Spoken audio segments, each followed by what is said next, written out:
welcome to a very snowy and cold Two Islands Meat podcast. And today we're making campfire mulled wine. And here in our Dutch oven over our campfire you can see the mulled wine slowly heating up.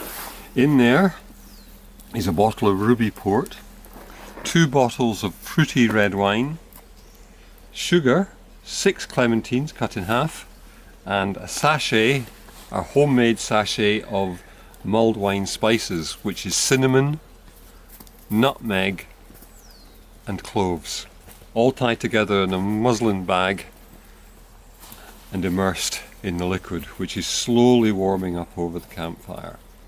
And so we are just waiting for it to get to temperature to try our first sample of our campfire mulled wine. We also want some fruitiness, so we're going to add some clementines. Here they are here, and we cut them in half.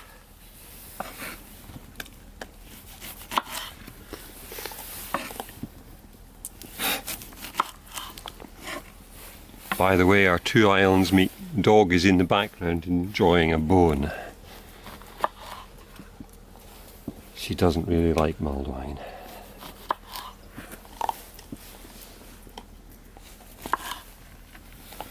There we go, 6 clementines cut in half, and in they go.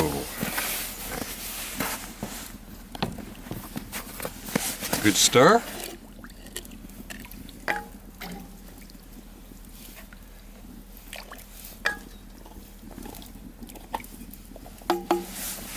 And then just pop on a lid if we can, a bit heavy and awkward. There we go. And leave the campfire to do its work of heating the wine up. Now, the longer you leave it, the better this will get, as more and more herb of the spices blend into the wine.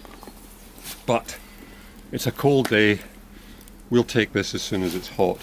You do not want it to boil, because the first thing that boils is the alcohol, so you're driving the alcohol off and making it less and less alcoholic. And personally, I don't want it to be less alcoholic. So we're now just waiting a few minutes for that to warm up over the logs, and then we shall enjoy a nice snowy glass of Two Islands Meat campfire mulled wine.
Cheers from Two Islands Meat.